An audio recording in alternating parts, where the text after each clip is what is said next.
Welcome back. Surgeons at Northwestern Medicine successfully performed the first double lung transplant on a patient with stage 4 colorectal cancer. In 2017, 42-year-old Mandy Wilk initially thought she had food poisoning, but it turned out to be colorectal cancer that had already spread to her liver.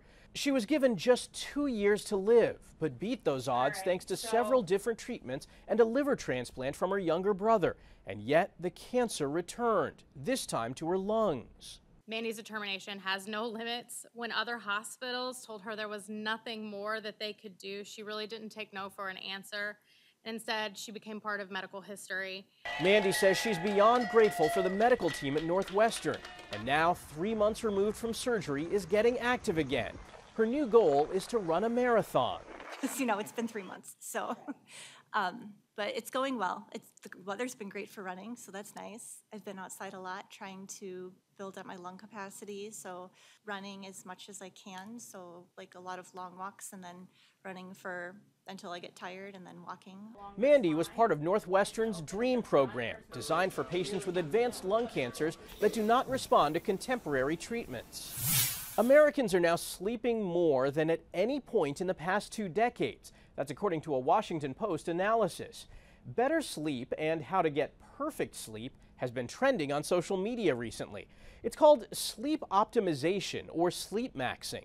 Tips include the obvious, like eliminating distractions.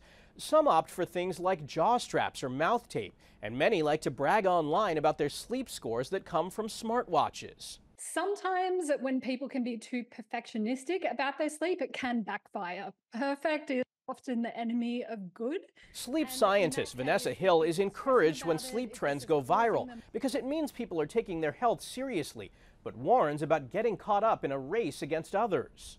One of my favorite things about the sleep maxing trend is that it is repopularizing some aspects of sleep hygiene. So things like try not to use your devices for half an hour or so before bed. Try to stick to a consistent bedtime. Try to have a relaxing wind down routine. If you are having trouble with your sleep, always worth discussing it with a medical professional. TikTok is not the answer when you really do have a problem, and there are a lot of sleep problems out there as well. The CDC recommends adults sleep for at least 7 hours a night, yet more than 1 in 3 Americans report not getting enough shut-eye.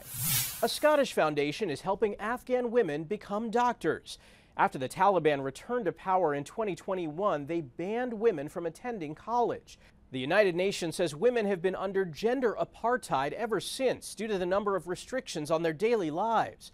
The Linda Norgrove Foundation secured spots for 19 women who are now studying at universities around Scotland, and doing so tuition-free.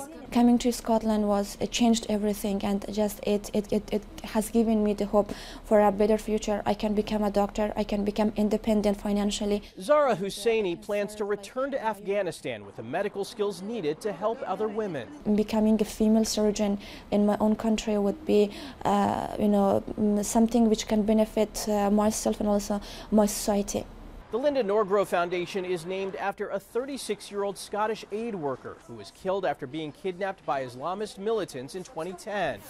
The Surgeon General says America is experiencing a loneliness epidemic, with many people saying it's harder than ever to make friends. Now the tech world is stepping in to make some introductions. We take a look at how companies are getting into the friend business. On a Wednesday night in New York, this group of complete strangers is meeting for the first time. They connected on an app called Time Left. It's not a dating app, it's more of a friendship app. The algorithm matches people based on their interests and other factors and arranges a group dinner. 32-year-old Naveen Gowda says he's here because making new friends isn't always easy. Even in a city like New York, when there are so many people, it's just harder to meet people intentionally.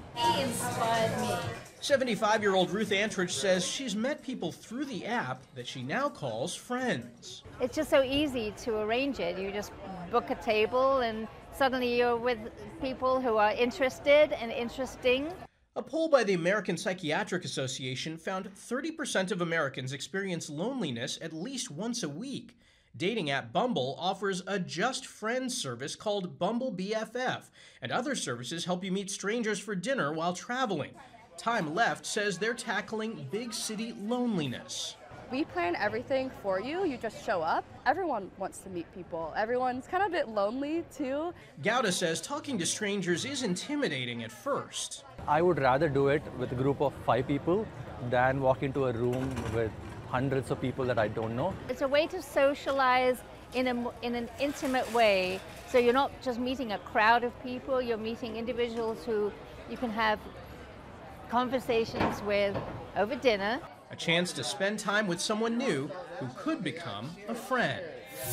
That's this week's Eye on Health. I'm Michael George. Thanks for joining us and be well.